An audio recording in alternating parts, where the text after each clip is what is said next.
Morning, welcome to my tire side chat. I haven't made one of these videos in a while. I don't know that anybody will watch this, but it is Thursday, October 23rd, I believe. I got that right. Yes. I'm just gonna double check. I'm making this as I drive to work at 6:39 a.m. in near total darkness, which is poetic, really. If we're talking about cryptocurrency in the current state of the markets. It's dark and we can't see where we're going. Everything is uncertain. All is uncertain. Nobody knows the path forward.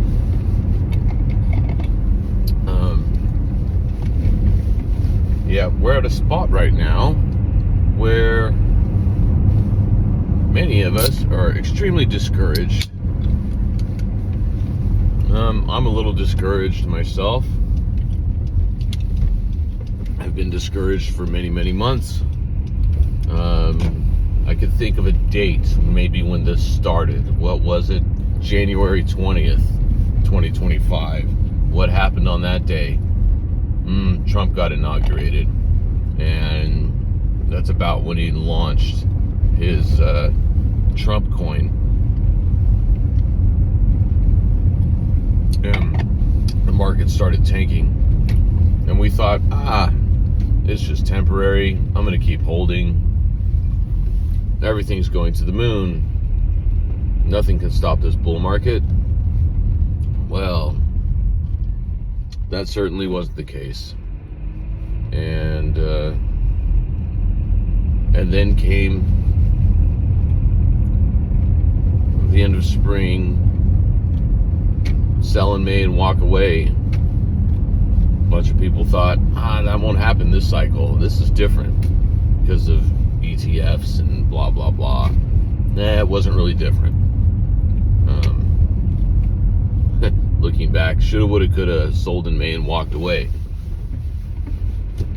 And then we got a rebound after summer a little bit. But it's been kind of like, a lot of upside and then down, and then a little bit of upside, kind of a tease, and then down.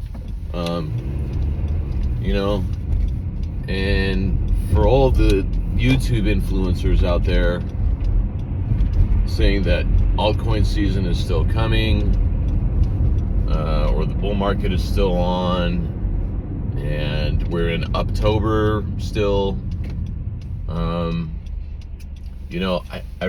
I've kind of gotten to the point where I think, this is similar to what happened in the last bull market when we went into a bear market, which always happens, which is where 90% of the people on YouTube are still telling you that everything's fine, not to be discouraged and to buy the dips. But meanwhile, the charts keep gradually turning downwards, and months go by, and then you look back 3, 6, 9 months, a year, and realize, I should have gotten out a long time ago, and maybe we are in a bear market. But it depends on your perspective, and it depends on where your investments lie. If you were purely holding Bitcoin and large caps, obviously you're in a much better position right now, depending on what your entry points were. If you were like me, who was in a lot of altcoins, then you're pretty much wrecked at this point. I'm pretty much wrecked at this point. Compared to, it's hard to look back and compare it to December of last year. And think, constantly thinking, oh man, I should have taken more profits when I had a chance, But back then, that's the thing, is that, what lesson am I going to take away from all of this cycle? Where last cycle, last cycle, I think the lessons, which was my first cycle really in 2021, thereabouts, the lessons learned was, watching out for pump and dumps, and I mean, because that's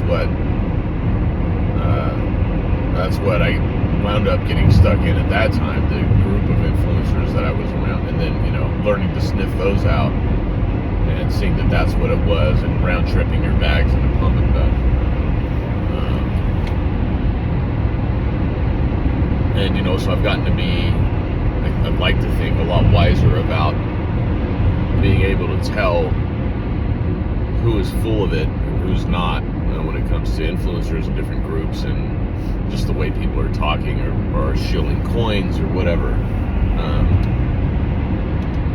But now, looking back on this cycle so far, whichever point we're in it, which is debatable and nobody knows, I think the lesson to take away is that, even to be more selective about who you listen to, and really the more just to depend on yourself.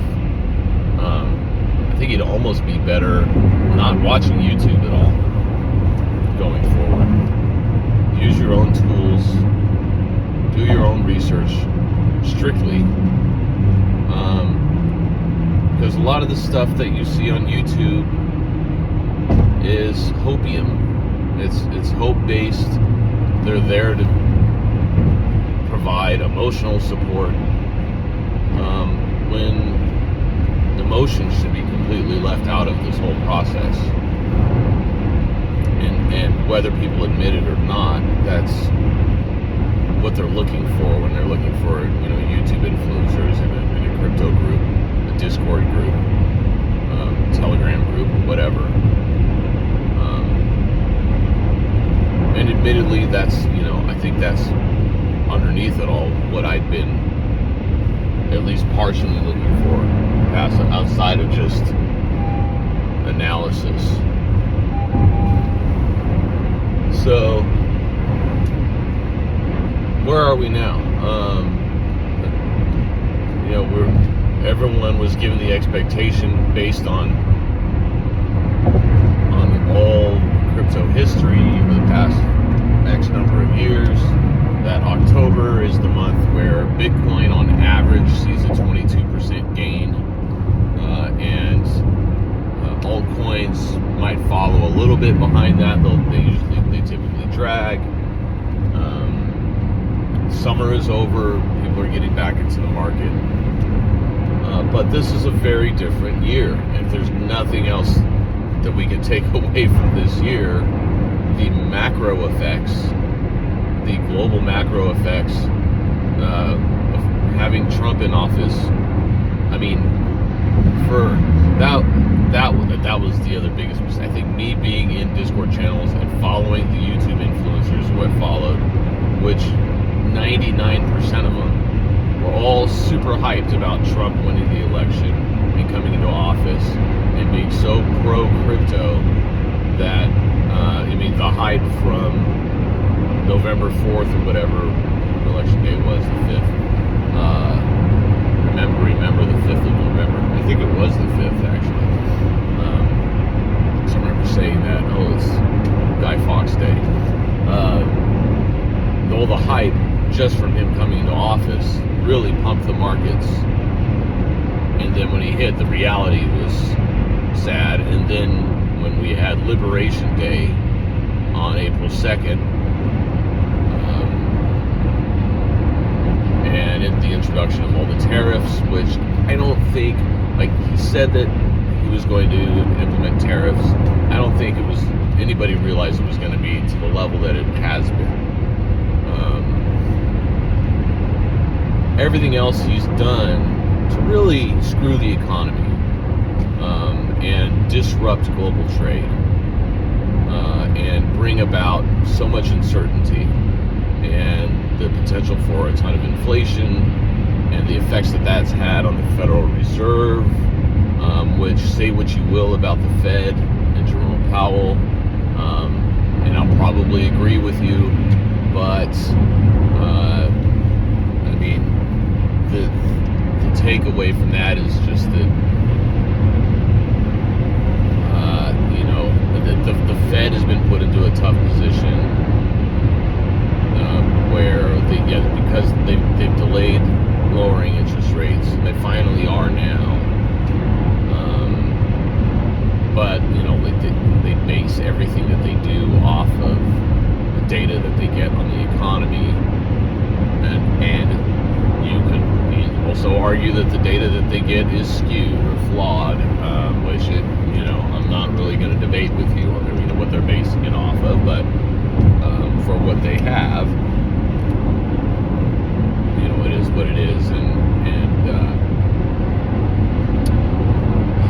anyways. So, I mean, the general outlook, I think a lot of economists would agree that 2026 is not looking good.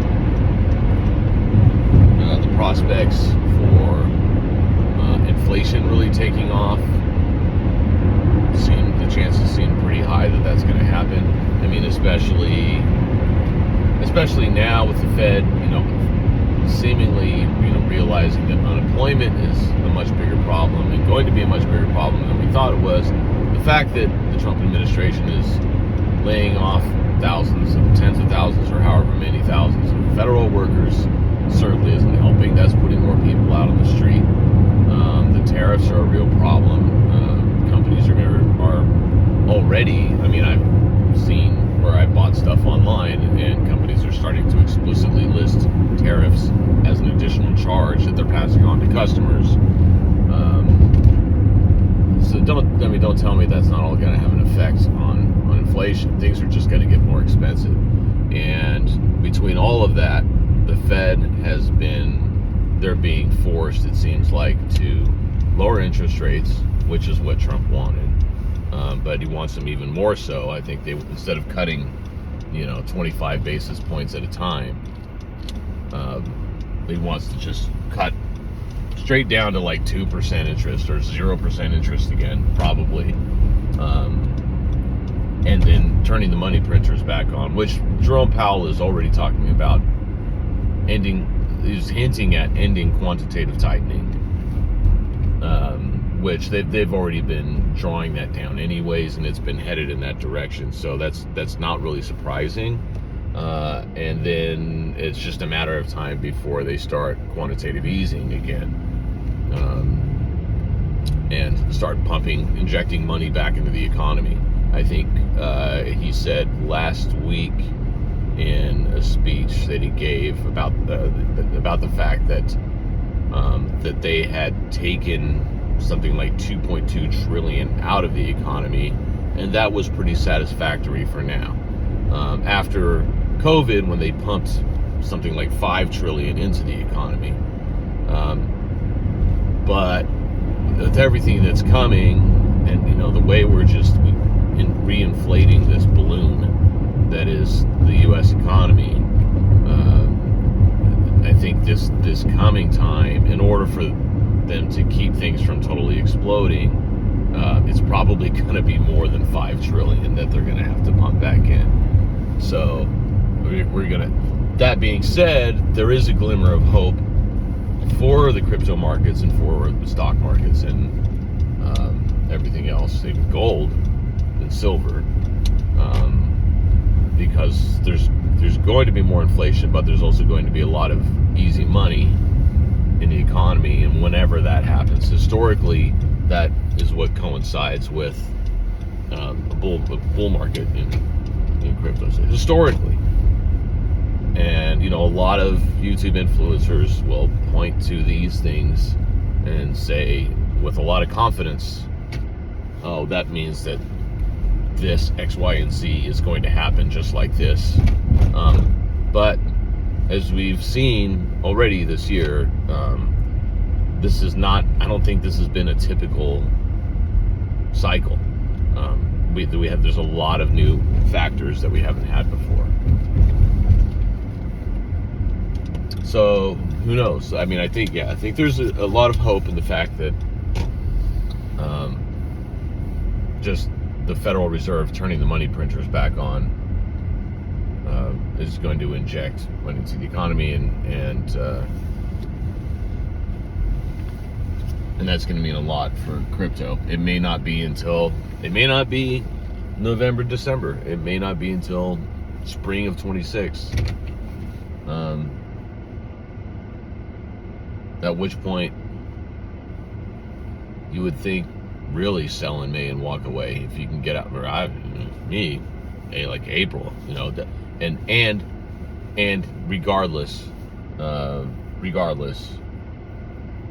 I still have the coins that I have, and for each of those I have price targets that I'm gradually getting out of as I, if the end goal for a coin is 10x, and then I also but along the way, if it gets to 1.5x of my initial investment, okay, at that point I'm selling 20%, and then at 2x I'm selling another 15% or whatever, and then at 4x another 30%, and until you get to the point where it's 10x, I still have 15% of my original amount. It's 10x, I'm selling 10%, and then the last 5% I'll hold in case it goes like parabolic from there or something. But I mean, it's important to have. This is another thing I've learned from experience. It's important to have that laid out.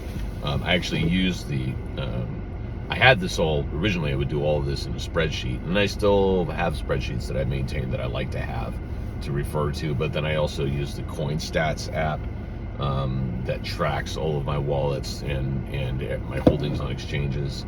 And CoinStats, you can set all that stuff in there for your coins too.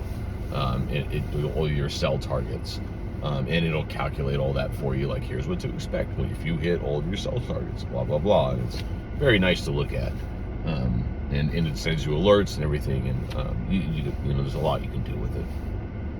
Anyways, I'm at work, and I'm gonna get inside, and I'm gonna not think about crypto as much as I can for the rest of the day, because I think I've gotten a lot off my chest here, and that's enough. Good luck to you all. Have a great week.